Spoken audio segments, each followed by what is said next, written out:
Their numbers have been greatly reduced in recent years. Some of the herds have been completely eliminated. The wild horse is being singled out for just about every problem that is happening ecologically on the western part of the United States. So many wild horses have been removed that there are now more Mustangs in federal housing than there are on the range. The Bureau of Land Management, or BLM, says it may have to begin killing wild horses to deal with a surplus of horses in holding facilities. It's kind of odd that suddenly a federal agency or any agency feels so bad for wildlife that they have to round them up and kill them. I just don't buy it. We ought to be wise about how we, use our own resources. I think it'd be a powerful signal if we announce that we're going to, really get after it when it comes to oil shale. There's enormous reserves in the western states. The Bureau of Land Management is a significant contributor to the nation's energy supply and a leader in environmentally responsible development. The BLM has a built-in conflict of interest. The reason we're in this position is simply because of a horrendous management of the program by the Bureau of Land Management. I would think that a year would be enough time to find out what killed 71 wild horses around the water hole in the Nevada desert, but it's not enough time for the BLM. And if there's not enough water on the range, why aren't other animals taken off? And it's just very bizarre. I've got pictures of where wild horses lying dead outside barbed wire fences and the cattle well watered and fed inside the fencing. We as Americans need to think about what we're doing with our heritage and how we treat the horse that we rode in on.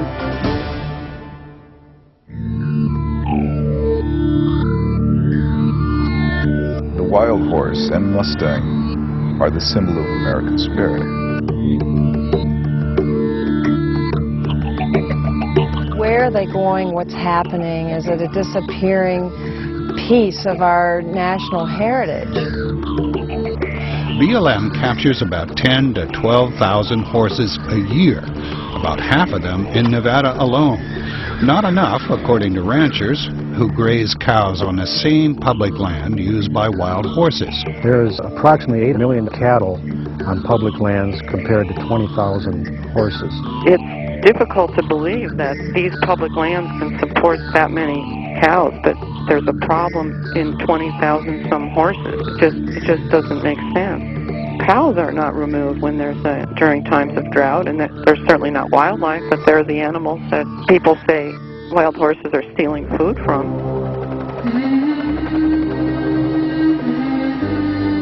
With every roundup, centuries of natural evolution are being erased. That these are herd animals in social groups, and they're suffering every time they're removed from their home territory and from their family. The gathering situation through helicopters, it's very hard on those horses. You've got to be able to gather them without running these wild horses to death. But you can't just keep putting them in feedlots. All they're doing is waiting to die.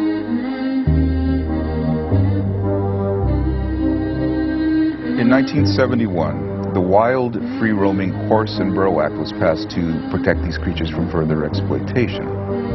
However, in 2005, the Burns Amendment completely destroyed that protection. The Burns Amendment actually requires the Bureau of Land Management that they shall continue to remove, without limitation, all excess animals until they are disposed of. Former Montana Senator Conrad Burns called for the sale of wild horses to be sold to the lowest bidder, which meant that they could be sold to the slaughterhouse. A population control can be accomplished without sending multitudes of horses to slaughter. But that would be very sad for the people around here to know that these horses could be sold. We're only dealing with adoptions here. You're being very diplomatic. Yes, I like the horse program and I like my job. What happens with a lot of BLM adoptions, novice horse people will get a horse that's not suitable for riding, and they don't have any other use for it. September of 2003 marked what may be the largest horse neglect case in U.S. history. 125 wild Mustangs arrived at Return to Freedom. They were emaciated, many of them sick. A private rancher had received over 700 Mustangs from the state of Nevada. In an effort to get rid of horses from the range, they're made available to just about anyone.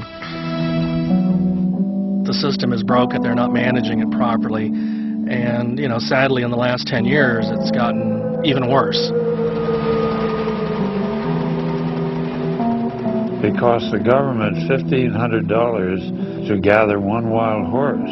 There are an awful lot of people who make their living as wild horse specialists, all who are making money on the wild horse, and I would suspect that not all of them really want a solution. Lobbies have really become entrenched. Gas and oil and cattle and so on have really made a move to take over public lands during the past 8 years under the Bush administration. And so part of our strategy in our country has got to be to say, okay, here are some, suspected reserves, and that we ought to go after them in an environmentally friendly way. The Congress needs to get moving on it. We've done more to destroy the American West in the 200 years that we settled it than the Indians did for the 2,000 years that they lived there. The horse is North America's gift to the world. What does it say about us if we aren't able to preserve the greatest icon of freedom that there ever was?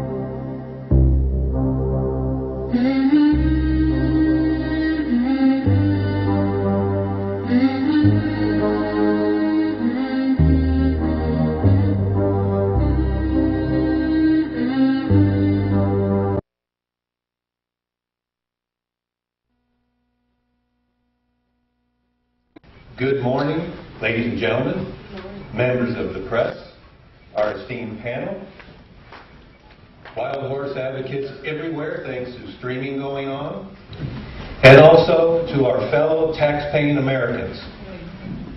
It is my distinct pleasure to introduce our volunteer moderator and facilitator for our press conference today. And as you are all aware, we are here collectively to call upon the BLM, the Department of Interior, and the Obama administration to cease and desist with these costly and unnecessary wild horse roundups. And no one has done a better job.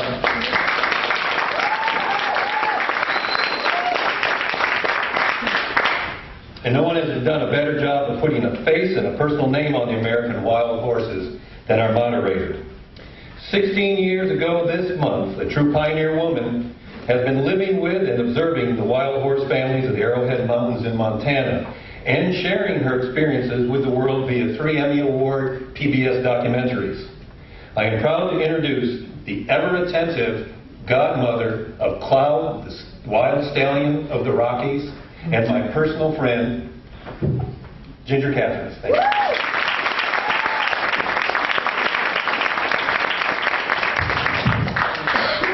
Thanks, RT. And welcome, everybody. I'm glad you could make it. This is an eventful time. I think we're on the cusp of potential greatness. But we all are here with, as RT said, one voice. 16 years ago, I happened to wander into a place called the Pryor Mountains. And I didn't know anything about wild horses. I was hired to do this by Marty Stauffer, who was the producer of Wild America. And I was totally and completely ignorant, but I had the opportunity to learn from a black stallion named Raven. And he, for some reason, allowed me to trail along with his family. And I learned what wild horses value most, and that is freedom and family. And we're assembled here because we care about these animals. I think everyone in this audience cares very deeply about our wild horses and burros on public lands. And the speakers you're going to hear today care just as deeply as I do. We're going to set some ground rules. We're going to have 5 speakers today. And I'm going to introduce those speakers. They're going to speak, and then I'll introduce the next speaker. I'd like for you to hold your questions, members of the press, until everyone has spoken, and then we will take questions first from the press, and then we will take questions from the general audience. The first person to speak is someone who really needs no introduction. Beyond being married to a very, very wealthy man, she is a person of courage on her own, who has stepped forward offering plans to try to rescue horses that are in costly holding that have been unjustly removed from their homes.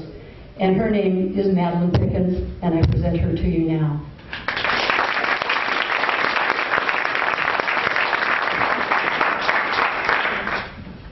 Kathryn, you're my hero. Thank you. She gave me 3 minutes, but I've asked for 4. Okay, got to put glasses on too. Here we go.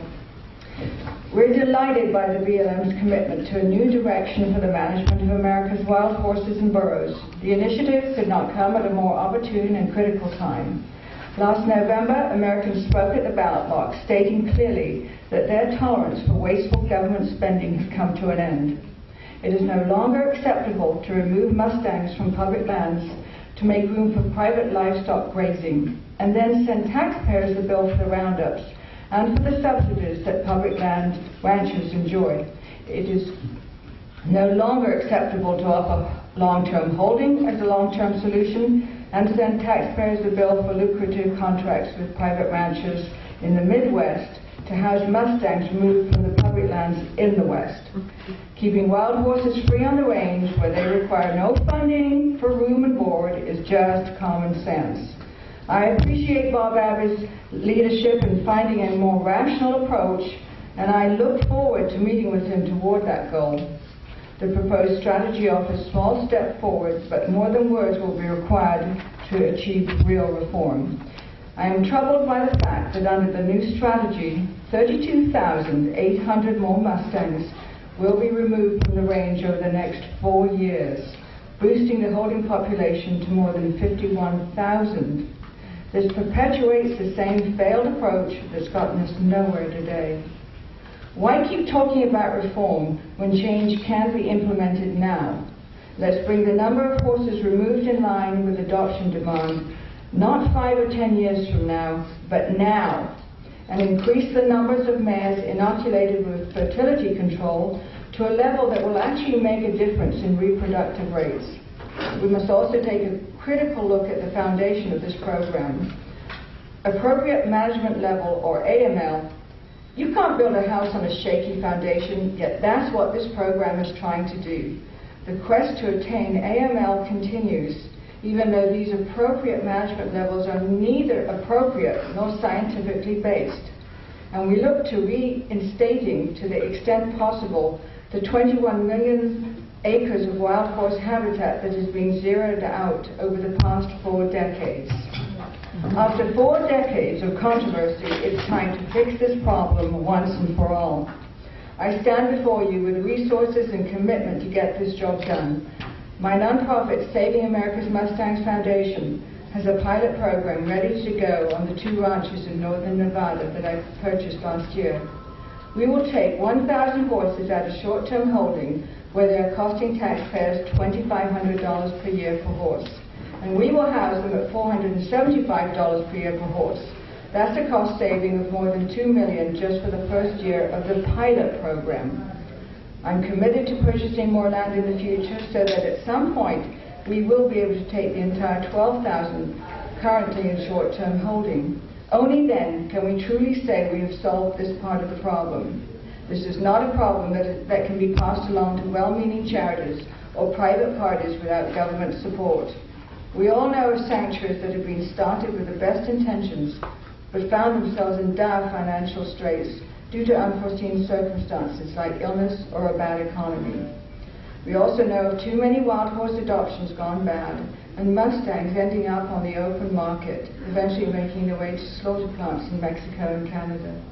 After removing these horses from the public lands where they lived peacefully and cost taxpayers nothing, the government has a moral obligation and a fiscal responsibility to care for them. Saving America's Mustangs guarantees that these horses a safe and humane future while offering a return on the public's investment. We will provide a destination where citizens can visit, learn about, and enjoy these majestic animals in a natural setting. Our top priority is and always will be protection of the horses and the land. This cost-saving option was available to the BLM in January when it proceeded with the antelope roundup, removing Mustangs from lands amidst and adjacent to the proposed eco-sanctuary and shipping them to distant and expensive holding facilities rather than housing them close to home. And it's available to the BLM now, so let's stop talking about reform and start implementing it. I encourage all of us, wild horse advocates, public lands ranchers, cattlemen, and our senators and congressmen, the BLM and others, to stand together behind Director Bob Abbey in his attempt to bring badly needed change to this program. And I encourage Director Abbey to be bold in implementing change right now and looking at wild horses in the wild as a national treasure they truly are.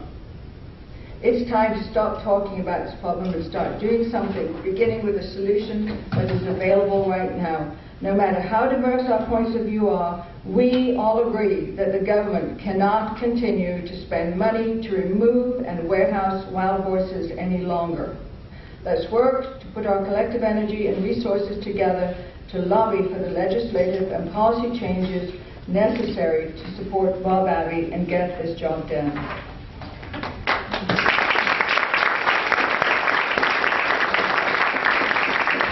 I just want to clarify a couple of things. Bob Abbey spoke today at the subcommittee for the appropriations for the Interior Department and mentioned several issues when the subject was brought up about private partnerships and especially Sam and Madeleine Pickens.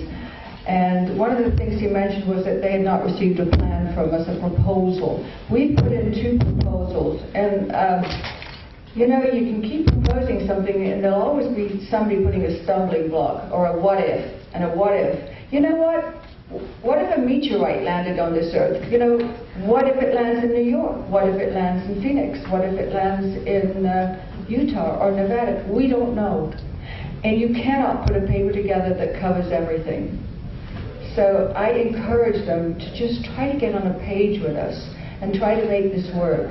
It's not a popular issue and it needs to go away, but we have a beautiful resource in this country and it's called the American Mustang. Let's stick together. Let's continue to try to get this done. You know what was fascinating to me? I saw Senator Reid, and he was discussing part of Nevada, Elko County, the other night, and he was talking about how much he enjoyed the arts and how important the cowboy poetry was.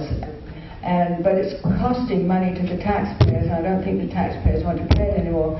Well, Senator Reid, this is a most wonderful opportunity for Sam once again. We're an eco-sanctuary. We'll be able to support cowboy poetry. You know, it's just one more thing that we could show the beautiful West. So you see, Senator, we're on the same page. We've got to get the Bureau of Land Management on the page with us, and I think we all need to support Bob Abbey, encourage him to really come and feel what it's like on our property. Go out, see the wild horses, and join us. We must save this resource before it's gone forever. Thank you.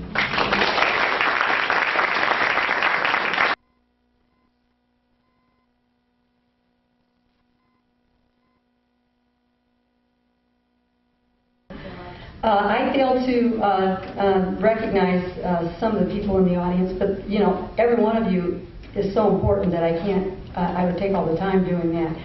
When RT mentioned that I've been involved in this since 1994, that may seem like a long time ago, but Craig, would you stand up?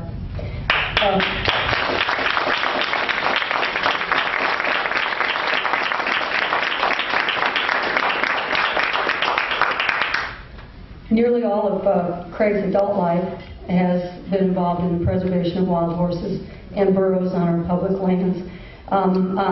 You and I went out looking for burros once, and you got me stuck in that sand, didn't you?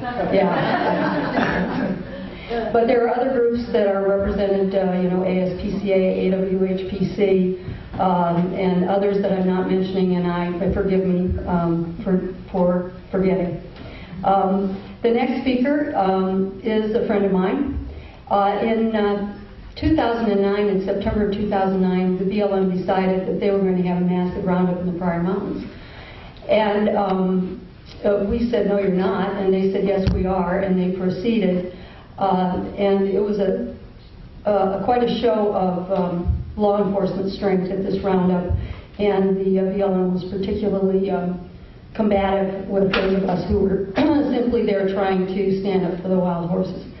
And I met this man who drove in with his wife, and he had this black cowboy hat on.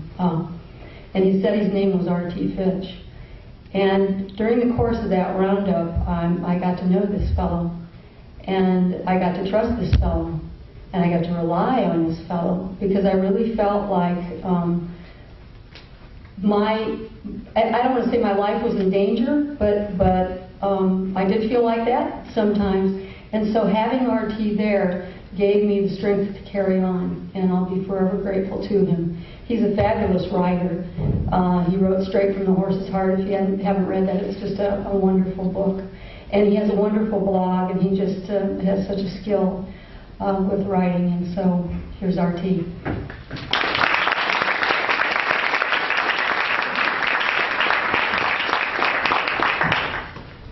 Thank you, Ginger. Got so much to share in so little time. I actually timed my speech, and I'll speak as quickly. You're as bad as the woman I'm married to, because it was 13 and I tried to get it down. But I will tell you that I stand before all of you today somewhat raw and bruised from our recent visit and stay out to the Antelope Complex, where my wife Terry, myself, joined Laura Leigh for the final week of the Antelope Roundup. At that time, Laura had spent the entire time there. She was there in advance, and how she did it, I do not know. But you've all seen the videos. You've all seen the photographs of the abuse that our national icons go through at the hand of the BLM and their contractors during what they refer to as a wild horse gathering. And I don't have the time to go down the list of what we saw. It's all out there. But I would like to share with you one experience that kind of struck us between the eyes, and it struck us hard. After listening to the BLM PR people tell us that that particular HMA was not a grazing HMA, and that they were removing these few horses because there were 5 times more horses that 1.3 million acres could sustain. And one day as we left that HMA, we crested over a hill and found ourselves flat in the middle of a herd of hundreds of private cattle.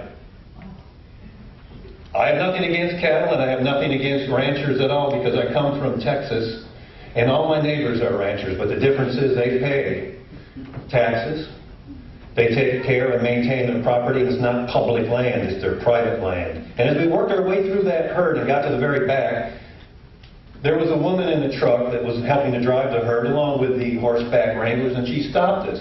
And she asked us what we were doing out there, what civilians were doing on the land, and we tried to explain to her that just over the hill, the BLM was rounding up, in our opinion, illegally rounding up federally protected wild horses.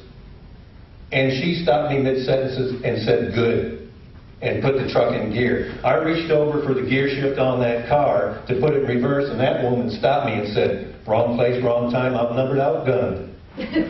So I did not stand up for the horses that night. But the following day, we drove on the same land that only a few short days prior we stopped, and we could witness and photograph the beauty of wild horses in the distance. And that entire landscape was modeled and covered with welfare cattle. And it made me think of something. It made me think, go back to that movie of The Karate Kid, when Mr. Miyagi was teaching coordination to his students. And he said, wax on, wax off. Wax on, wax off, and I practiced doing this so I could do it in front of you today. But what reminded me of that is the BLM mantra seems to be private cattle on, wild horses off. Private cattle on, wild horses off. And they're not real coordinated because they can't get their numbers right. So today, we have a message that we need to take when we go to the BLM Advisory Board. And that message is twofold. Number one, we know where you're coming from. We know the mantra, private cattle on, wild horses off. But above that, the message that we united need to make is that the roundups need to stop. It's time to put science in front of special interests.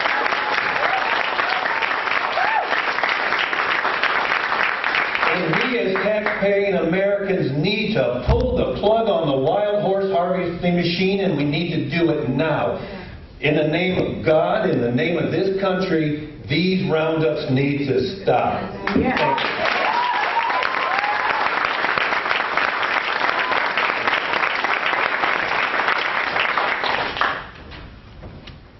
Thanks, RT. I want to talk to you about your energy level, though. To kind of lift your energy level, kind of flat. Well, I don't know how you go from top runway model to being here today for this press conference, but Simone de Netherlands is here. And no, you don't have the legs for it. Simone de Netherlands has respect for horses, as most of you know, and her claim to fame, I guess, is that she got accosted by Sue Wallace. She's always after fame, you know. But it's my pleasure to introduce her to you today, and I'm sure you'll enjoy what she has to say. Simone?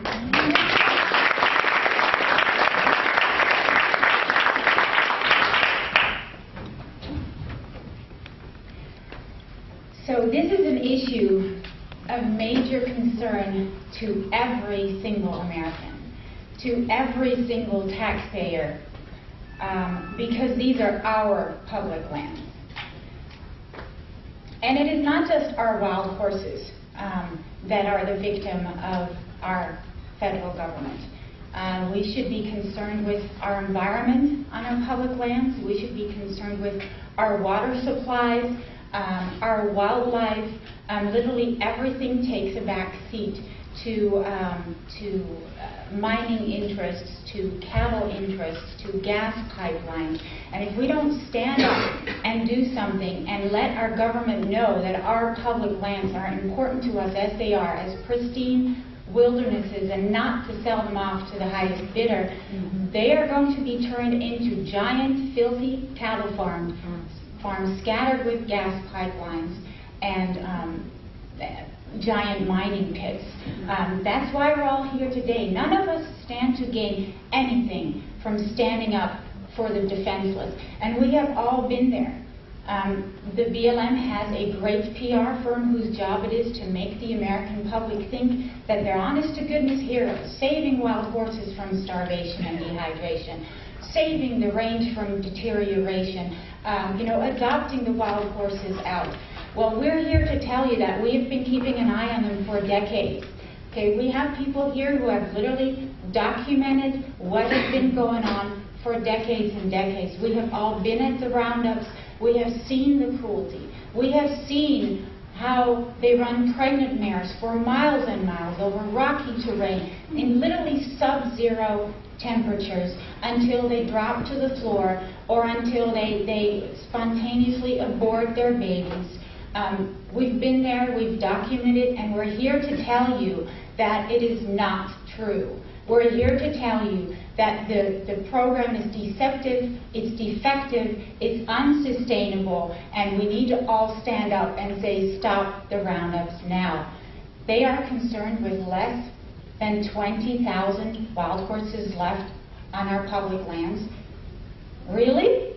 We have over 34 million deer in America. We have over 100,000 elk in America, and nobody seems to be concerned with them. We're really spending millions and millions of dollars of our taxpayer money on removing less than 20,000 wild horses.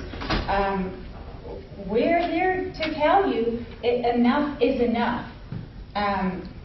Stop the roundups now.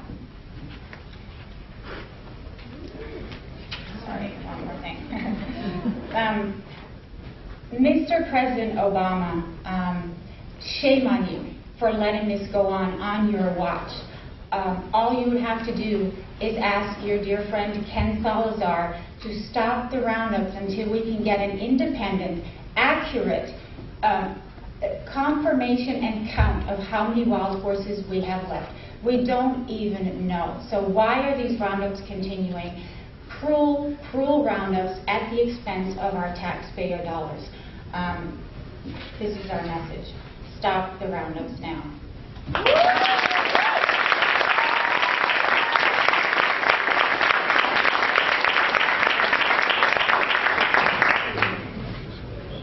Thanks, Simone.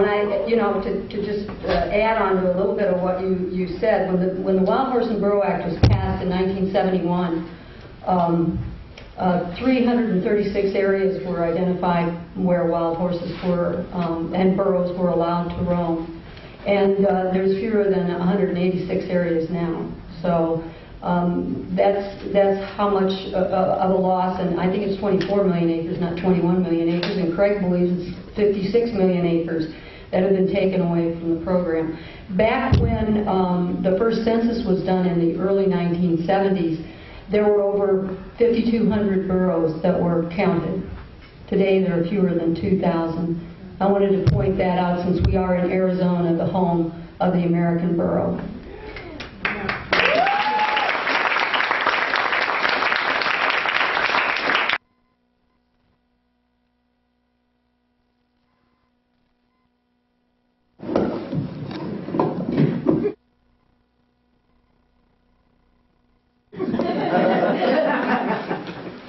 You have to figure it out.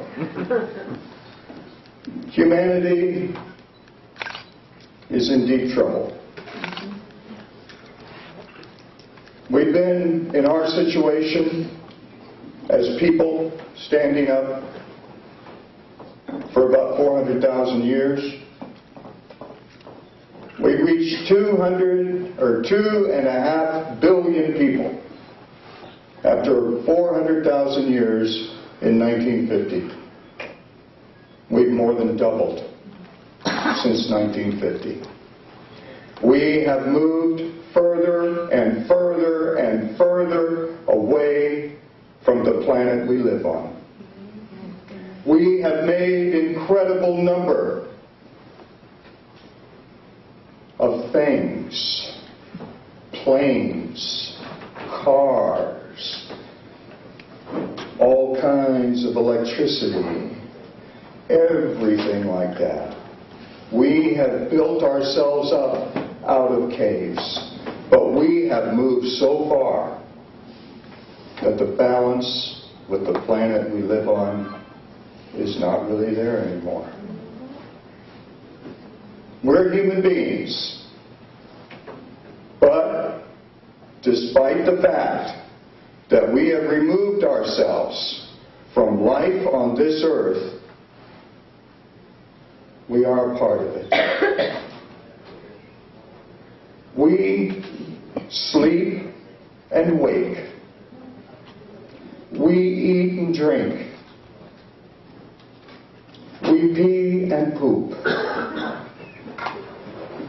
We live and we die. And every other creature on this planet does the same thing. We are a part of it.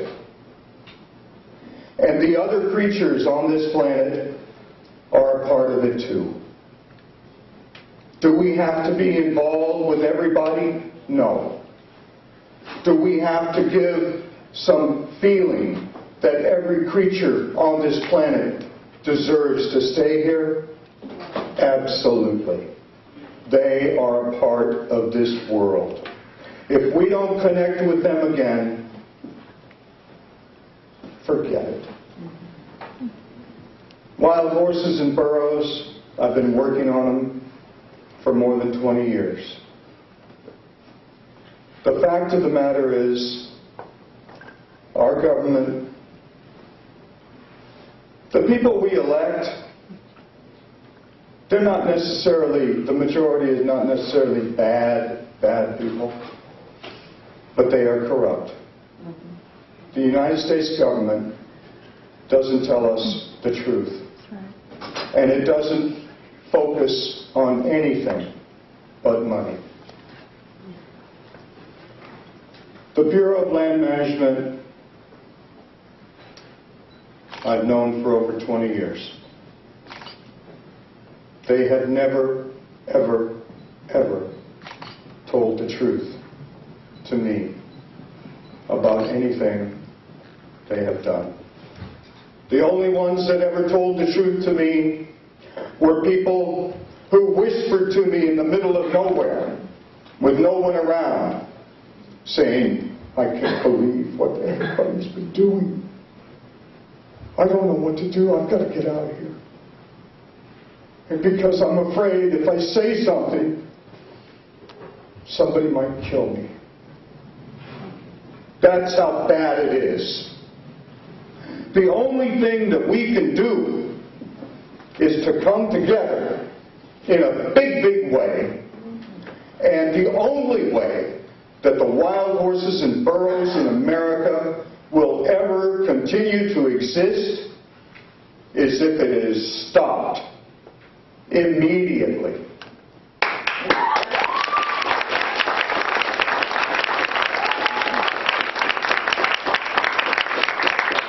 If the Bureau of Land Management continues to tell us, oh, we're doing this and we're doing that, and oh yeah, okay, all right, yeah, all right, the wild horses and burros will be gone forever. They will be out of this earth completely, which is ridiculous. And the fact of the matter is that the Bureau of Land Management is as corrupt, money-wise, and mining-wise, and everything else, as any part of our national government. In fact, in some ways, even more corrupt. They hire criminals not to do roundups, but capturing and killing and slaughtering. That's what happens all the time. Period.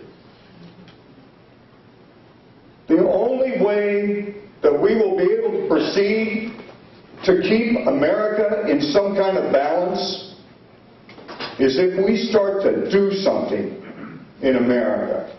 Instead of just watching the news every night about telling us about what's going on over in the Middle East.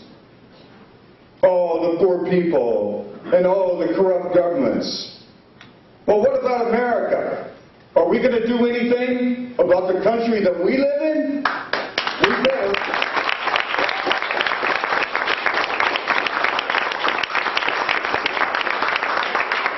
And I'll say lastly, and anybody from the press can ask me any question they want, but I will say lastly, that my view, after 20 years of working with the BLM and not working with the BLM, I feel it is time for the BLM to be removed from the American West.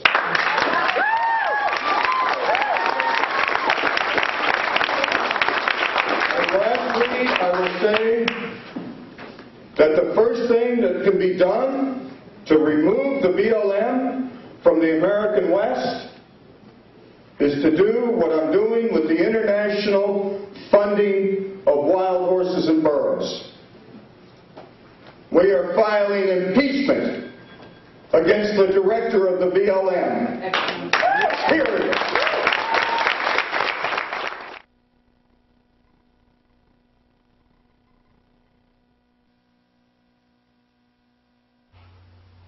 Antelope Complex, winter 2011.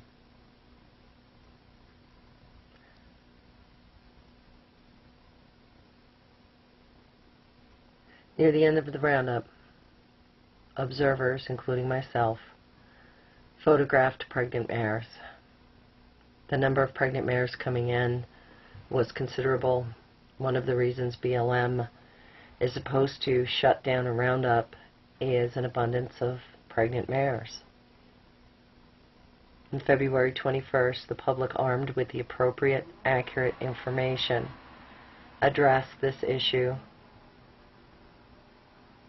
with BLM staff and everyone else they could think of. It was interesting. There was a member of the BLM that asked me how I knew those mares were pregnant from such a distance. My question was, how didn't they know? Those mares and their families were loaded within minutes. There are many other issues with this roundup that have not been addressed, but that roundup stopped 3 days early. I went to see some of the horses in holding. Saw horses being run, and I saw why.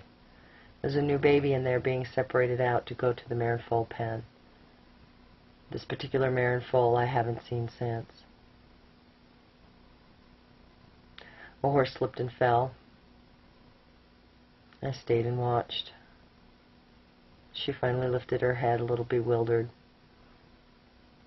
and stayed with her until she rose, and went on to document an abundance of very pregnant mares.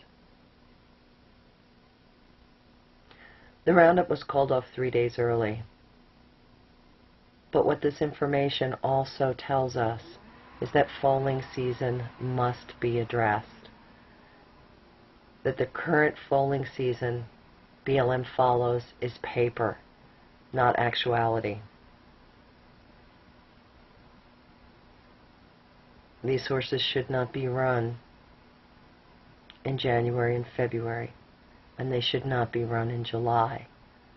Foaling season needs to be actual foaling season. Some of these babies didn't make it. I don't know how many spontaneous abortions there were or how many babies actually die. That's still not something BLM keeps statistics on, and so we'll never know.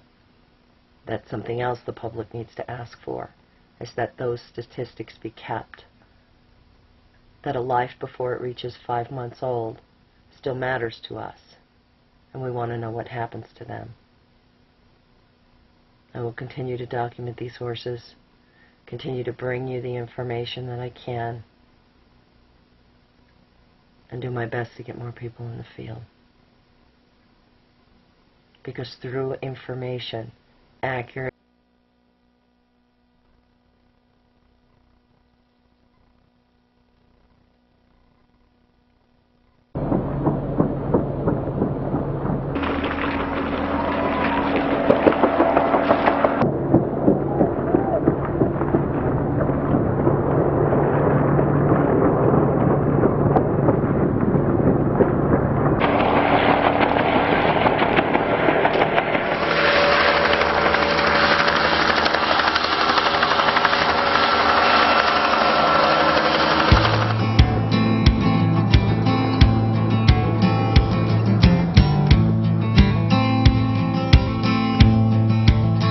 is the only evil in this rotten, cruel world.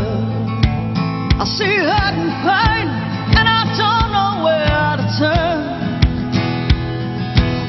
And I'm about to break, but my hands won't chop the wood. Is it bad enough for you? Is it bad enough to do some good? I lost the will, thought the money land of pays. It don't make no difference, 'cause I'm bankrupt in this place. My heart bleeds love, but they took it all away. Is it good enough for you? Is it good enough to make you pray?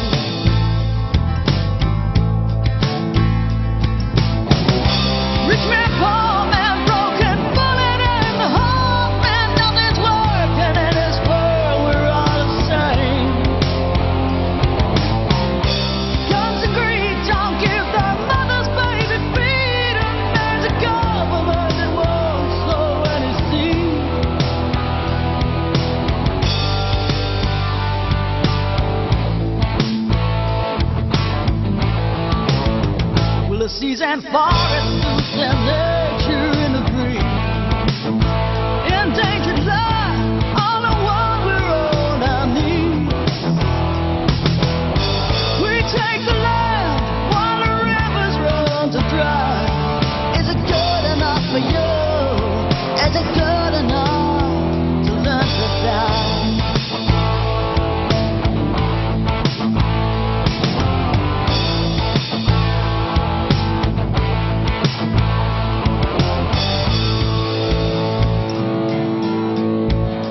see hurt and pain, and I don't know where to turn. And I'm about to break, but my hands won't chop the wood. Is it bad enough for you? Is it bad enough to do some good? Is it bad enough for you? Is it bad enough for you? Is it bad enough for you?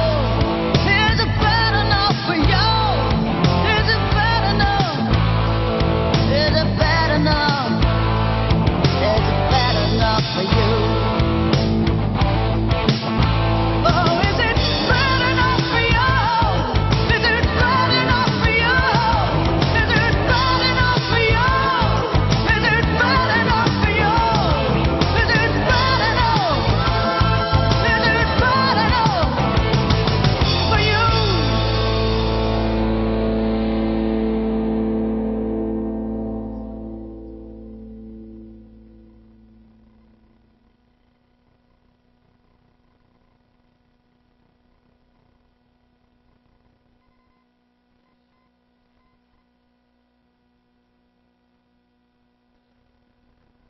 Triple B, day 4, the roundup.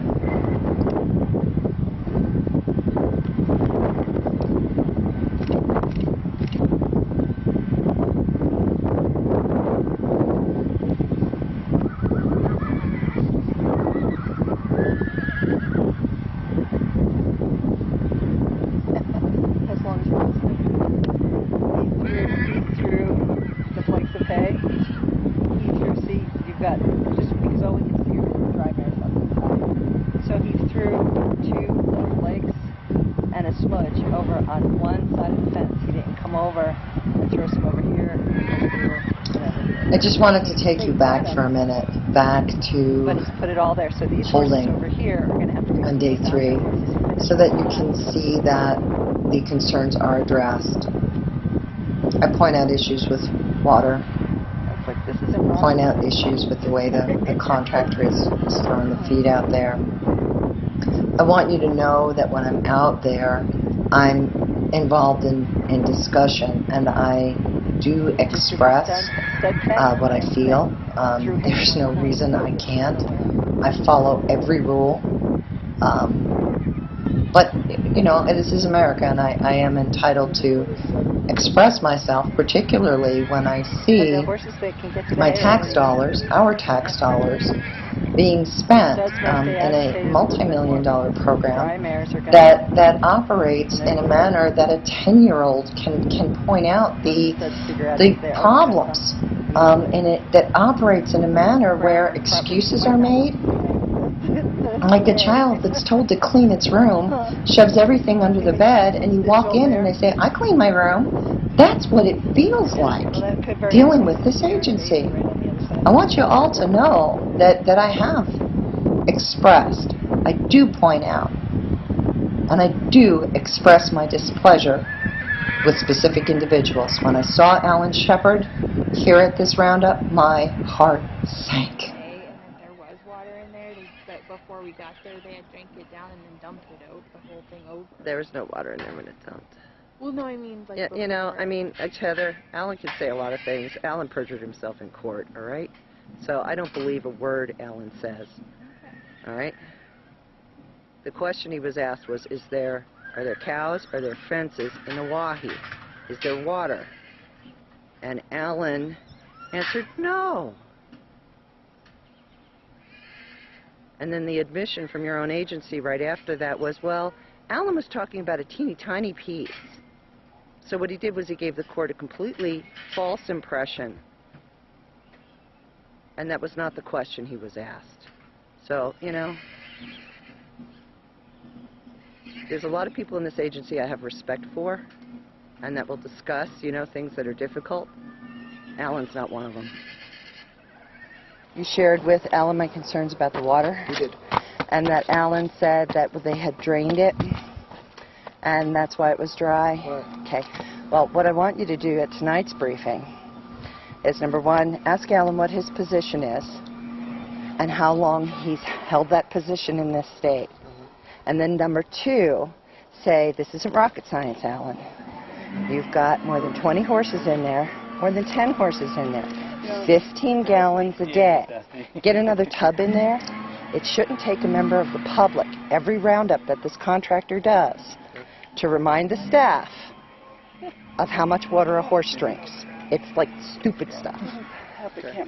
Alan's response on the little Carmelo that's injured was that it has underdeveloped tendons. Alan, it's under a week old. Do we really need to give you a physiology lesson on the development of an equine? Of course it has underdeveloped tendons. This is foaling season. So would you please tell him that for me? Thank you very much. Thank you. Last time this contractor out in Antelope, I told Ben there wasn't enough water in there. You know what Ben did? Went and got other tubs. Dropped them right in. We didn't have Ben yesterday. You know? And I know Ben goes, oh yeah, duh, there's so much going on, I didn't realize, and he just went and got a tub and dumped it in. I'll just type that out right now. Yeah, I mean, if there's not enough water, then you put another tub in there. It's just not, you know, it's not that complicated. Okay, well, Thank you, Jeff, very much. It's a shame that really nice people like Jeff Fontana and Chris Hannafeld end up having to be the middleman between us and the people we should be able to communicate with. Alan Shepard not once came up to answer a question, not once came up to address me. Instead, Jeff is left to relay my concerns to Alan and then relay Alan's response or excuse back to me. I want you to notice where the BLM and the other observers sit. But if I sit there, it scares the horses. This is craziness. It's craziness. And I don't know if you all understand how frustrating this is. The radio was left on. Alan Shepard was supposed to glass a horse for the pilot. Oh, I've got some pictures on that. I'll show you those later. But that horse went missing. They couldn't find it. This is what a couple of the BLM people are doing while that horse is missing. I ask to go look. Every set of eyes is needed right now. I'm not given permission to step over that line. I'm not denied it, but I'm not given it. I don't step over the line. I finally go back to give my dog some water. That's a runner coming back. They call the two runners back into the 4 that were sent out. The single horse, don't know if it's full or an injured adult. It's still out there and unfound, but we're bringing in more horses. Alan Shepard gives clearance for more horses to be driven in while we still have a horse that's missing. And so the wranglers are in, the pilot's in. But we're driving in more horses.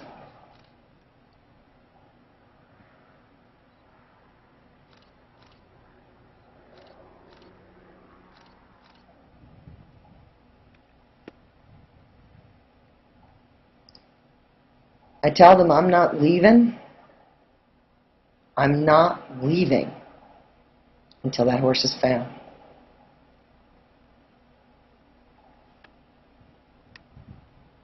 I tell them I think they're looking in the wrong spot.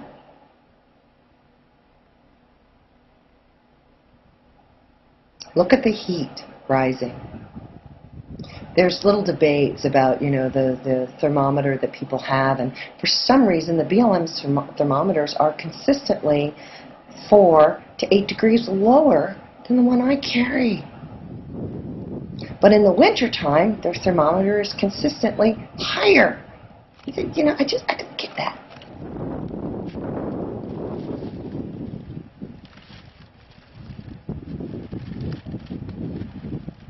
See, the truck kind of gets stuck there. It's like driving in baby powder. It's awful.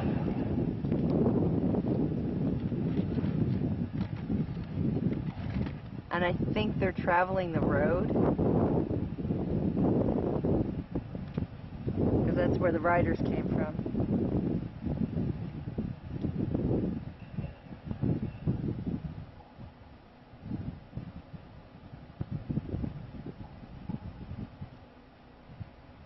And I mean, you could shoot a truck down the road. Yeah, it's a road.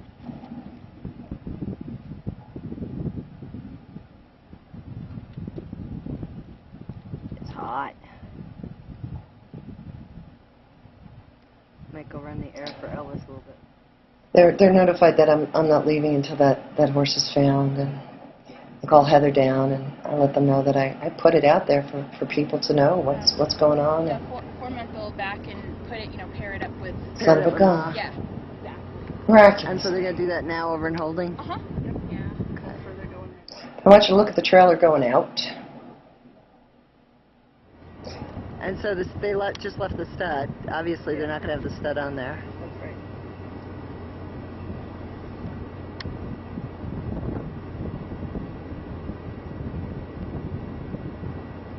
Yeah, like I'm getting it. Now look at it coming in. I'm not allowed to use the same road they use. It take me almost an hour and a half to get there. They can hide whatever they want. Until I can see it, I don't believe it.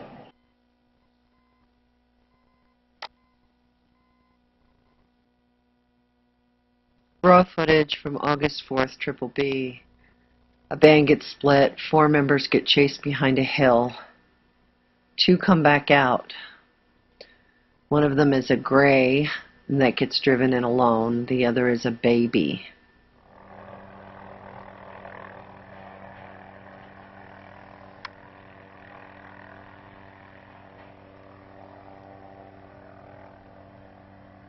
Looked injured.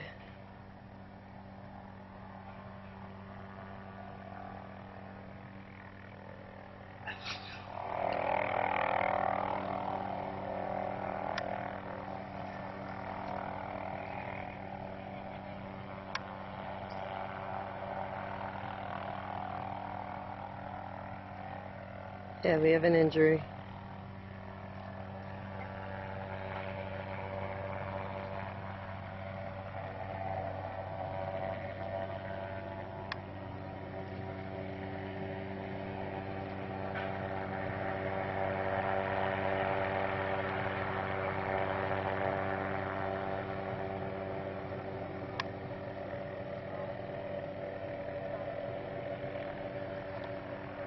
He's what? Can't hear you over the chopper.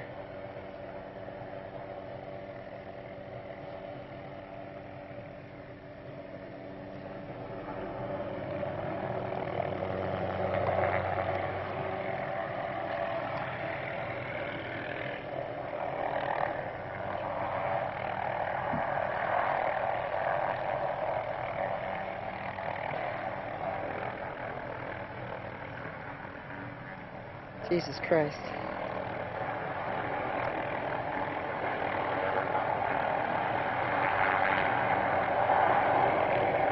The runners are on their way out. I'm not sure why the chopper feels the need to get that close to that baby. I really don't.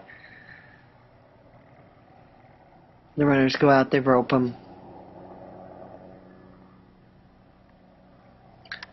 I do add an additional 4 hours of driving time to my day to go over to temporary to try to assess. But by the time I get there, the babies have all been offloaded.